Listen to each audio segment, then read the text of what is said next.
오늘 하나님의 말씀은 이번 주에 보아온 마가복음 4장입니다.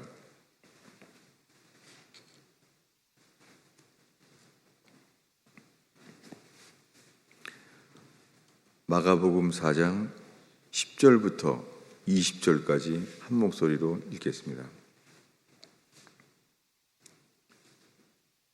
우리 함께 읽습니다. 예수께서 홀로 계실 때에 함께한 사람들이 12 제자와 더불어 그 비유들에 대하여 물으니 이르시되 하나님 나라의 비밀을 너희에게는 주었으나 외인에게는 모든 것을 비유로 하나니 이는 그들로 보기는 보아도 알지 못하며 듣기는 들어도 깨닫지 못하게 하여 돌이켜 죄사함을 얻지 못하게 하려 함이라 하시고 또 이르시되 너희가 이 비유를 알지 못할진대 어떻게 모든 비유를 알겠느냐. 뿌리는 자는 말씀을 뿌리는 것이라. 말씀이 길가에 뿌려졌다는 것은 그들을 가리킴이니 곧 말씀을 들을 때 사탄이 즉시 와서 그들에게 뿌려진 말씀을 빼앗아가는 것이요. 또 이같이 돌밭에 뿌려졌다는 것은 이들을 가리킴이니 곧 말씀을 들을 때 즉시 기쁨으로 받으나 그 속에서 뿌리가 없어 잠깐 견디다가 말씀으로 인하여 환난이나 박해가 일어나는 때에는 곧 넘어지는 자요. 또 어떤 이는 가시떨기에 뿌려진 자니 이들은 말씀을 듣기는 하되 세상의 염려와 재물의 유혹과 기타 욕심이 들어와 말씀을 막아 결실하지 못하게 되는 자요. 좋은 땅에 뿌려졌다는 것은 곧 말씀을 듣고 받아 30배나 60배나 100배의 결실을 하는 자니라.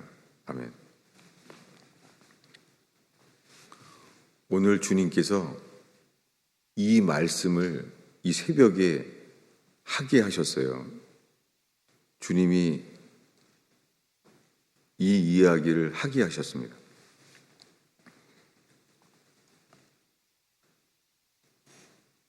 예수님께서 홀로 있을 때에 그때 함께한 사람들이 예수님과 함께한 사람들이 12 제자와 더불어 이 비유를 물었습니다. 이 4가지 비유. 늘 익숙한 말씀이죠. 첫 번째는 길가에 뿌려진 것은 사탄이 있어요. 사탄이 즉시 와서 그들에게 뿌려진 말씀을 빼앗는 거예요. 말씀을 빼앗아 간다는 거예요. 그리고는 말씀을 즉시 기쁨으로 받지만 뿌리가 없다는 거예요. 그래서 환난이나 박해가 일어날 때 스스로 예수를 버리는 거예요. 우리가 환난과 박해가 올 때 알게 돼요. 그것은 러시아의 공산화가 됐을 때, 중국이 공산화됐을 때 이 일이 일어났어요. 그때까지는 다 자기 자신들이 믿는 사람과 그러한 교회인 줄 알았어요. 그러나 환난과 박해가 왔을 때에야 스스로 살기 위하여 버렸어요. 가시떨기의 밭은 세상의 염려로 인하여 막히는 거예요. 세상의 염려와 재물의 유혹, 기타 욕심으로 인해서 막힌다는 거예요. 이 4가지의 이 평범한 비유. 그런데 오늘 주님이 이 말씀을 지금 하고 계세요. 그건 뭐냐면 허은석 선교사님이 돌아가시기 전에 나는 내 밭은 길가 같다는 거예요. 그때 다 농담인 줄 알았어요. 그분은 농담이 아니었어요. 아니, 저렇게 아마존 강에서 평생 예수님만 사랑해서 처음 만났을 때는 잔느 기용을 사랑하는 인생이라고 얘기를 많이 하셨어요. 그러면서 릭 조이너 책을 많이 얘기했던 기억이 나요. 초기에. 그러나 이 말씀을 앞에 섰을 때부터는 전혀 그런 얘기 하지 않았습니다. 왜냐하면 아무리 생각해도 자기는 길가밭이라는 거예요. 저는 그게 이 말기 야만자로 그 죽음 앞에 서면서 성화되려고 성화를 갈망하는 줄 알았어요. 그런데 지금까지도 회자되고 있는 저희 교회 창고교회에서 허성 교사님이 새벽에 했던 설교들 지금도 회자되고 있잖아요. 그런데 오늘 정말 주님이 그분을 통하여 우리에게 남겨주신 말씀이 오늘 이 새벽에 주님이 주십니다.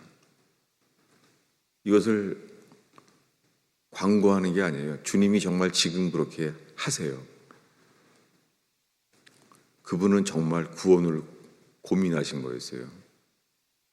그래서 그 설교를 마친 이후에 한국에서 그 투병하고 있는 그 아파트에 마지막으로 만났을 때는 아더 핑크의 구원신앙이라는 책을 저에게 주셨던 것이 마지막 저의 만남이었습니다. 저한테 이렇게 말했어요. 목사님, 이 책 좀 한번 읽어봐요. 책이 꼭 봐야 될 것 같아요. 평범해 보이는 것 같지만 아니에요. 꼭 봐야 될 것 같아요.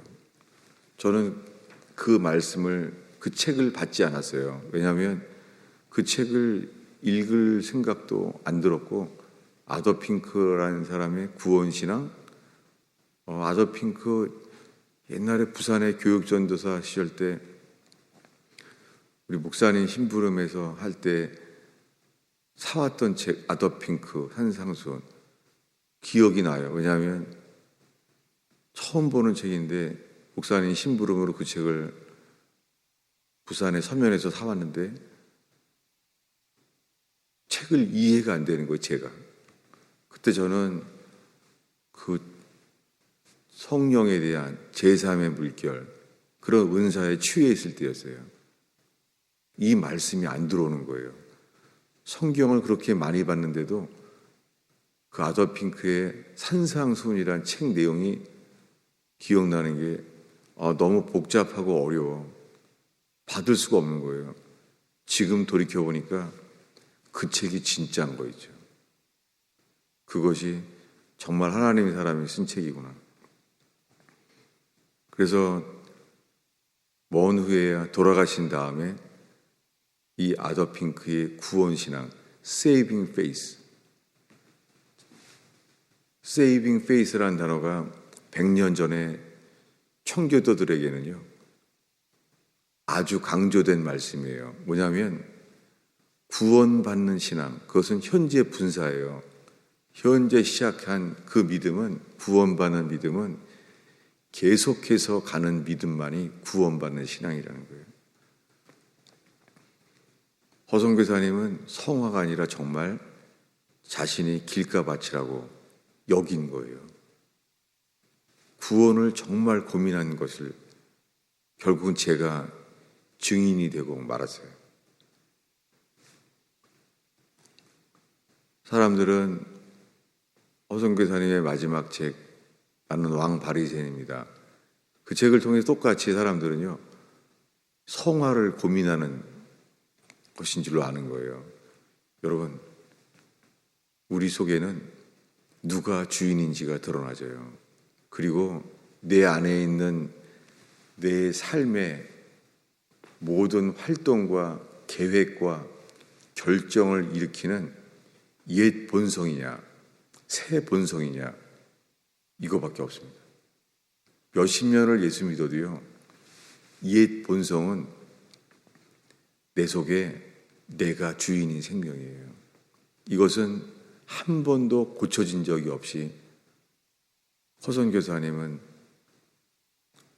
성화가 아니라 우리가 정말 구원받은 거 맞아? 이걸 알게 됐어요. 그래서 새벽 기도를 100명 모일 때, 그때 저희 교회가 새벽 기도가 100명이 모였었죠.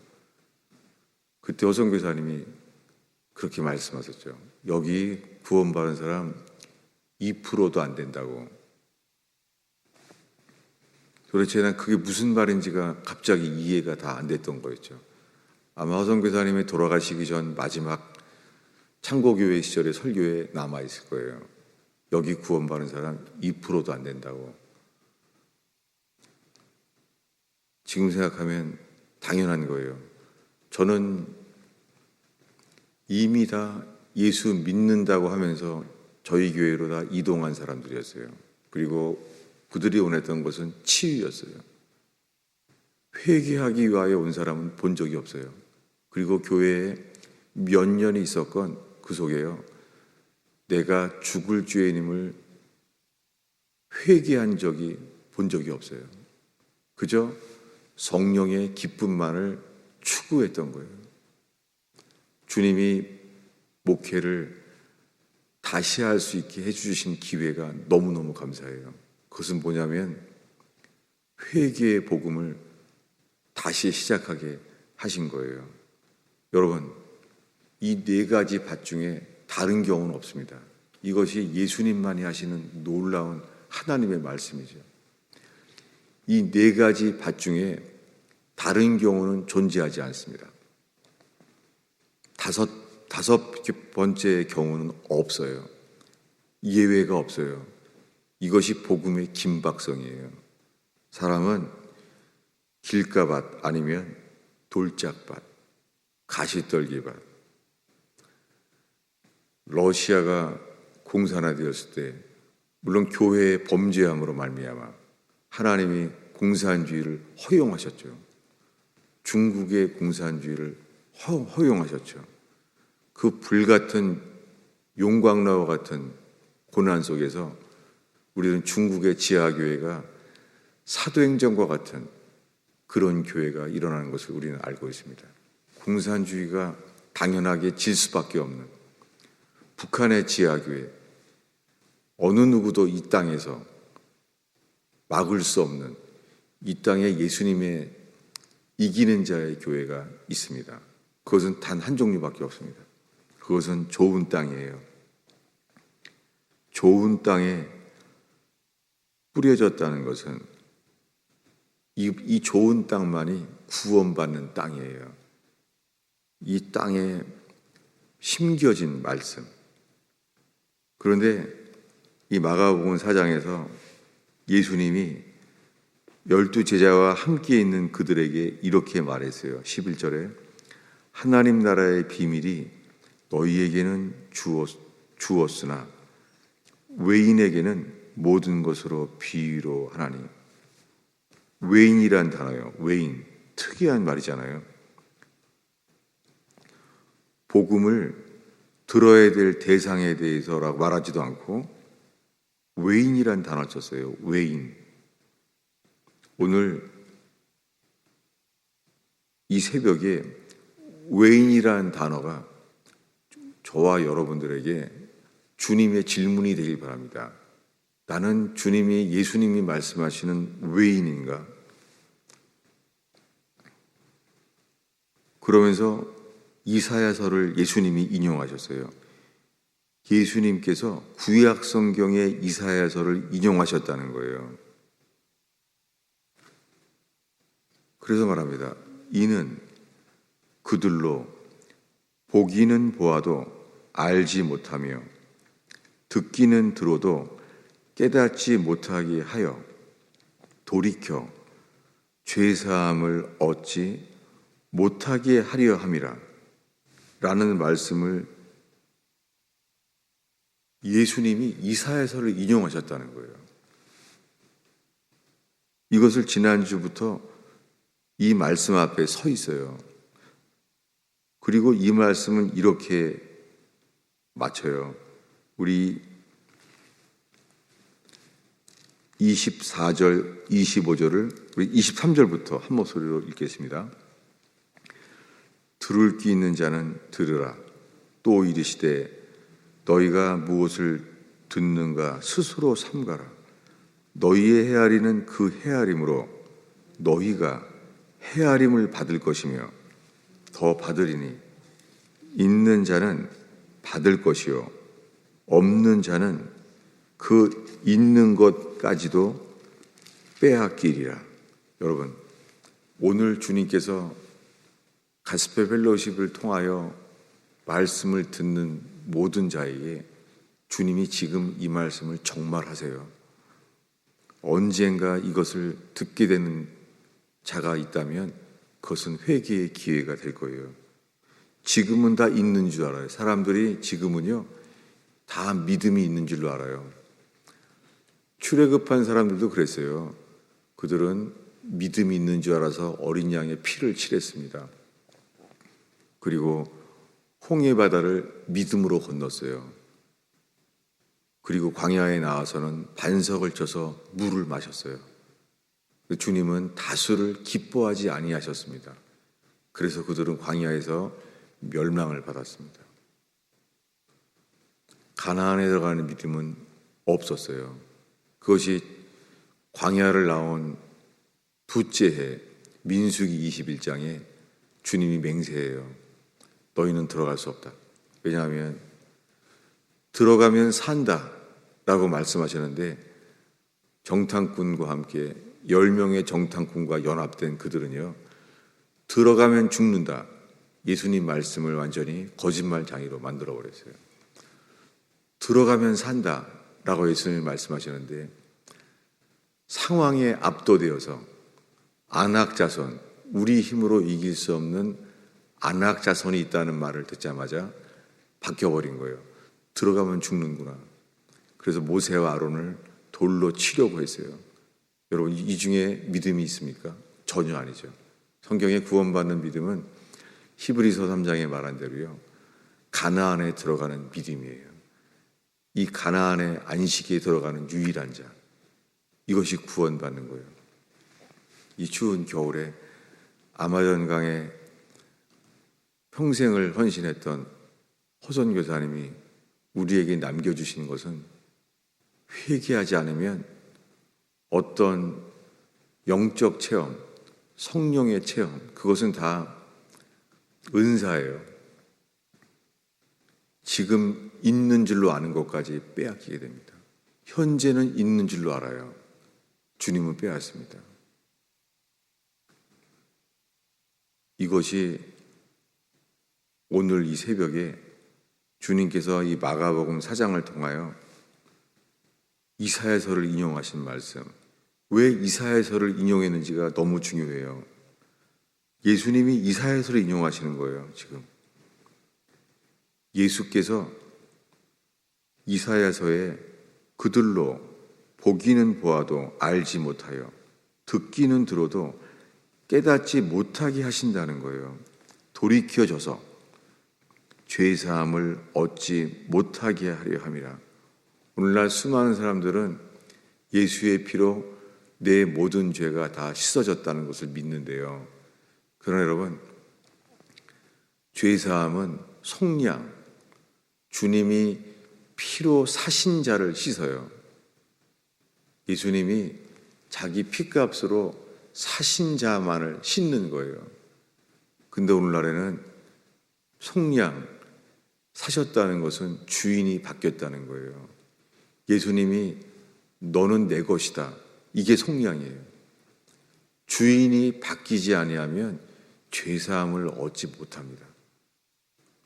오늘날 죄사함의 비밀이라는 이단이 나왔지만 그것이 왜 이단인지도 모를 거예요. 수많은 사람들이 그것이 이단인지도 몰라요. 그냥 교파의 갈등 때문에 이단인 줄로 아는 거예요. 여러분, 주님은 알게 하세요. 누가 주인인지가. 그리고 우리 안에 있는 본성이, 옛 본성은 내가 주인 되는 행동만을 하게 되는 거예요. 중간은 없습니다. 여러분, 그래서 빛 가운데 행하면 사귐이 있고 그 아들 예수의 피가 우리를 모든 죄에서 깨끗게 하실 것이요. 이 요한에서에 나타난 이 모든 말씀들, 이것은 주인이 바뀐 자, 하나님께로부터 태어난 자만이 가능한 것입니다. 주님께서 오늘 이 새벽에 이 부족한 목사를 통하여 이 말씀을 주님이 말씀하시는 것은 분명합니다. 기도하겠습니다. 예수님, 이 비가 오는 새벽에 호선 교사님이 이 땅에 남겨놓으신 구원의 갈등, 우리가 이 옛 본성에서 거듭났는지, 오 주님, 저희를 살피게 하셨던 은혜를 감사합니다. 주님, 오늘 이 제단에서 내가 주인인지 예수님이 나의 주인인지, 오 주님, 골고다 언덕에 그 광명한 십자가의 빛을 비추시사 저희의 기도를 이끄소서. 예수님의 이름으로 기도하였습니다.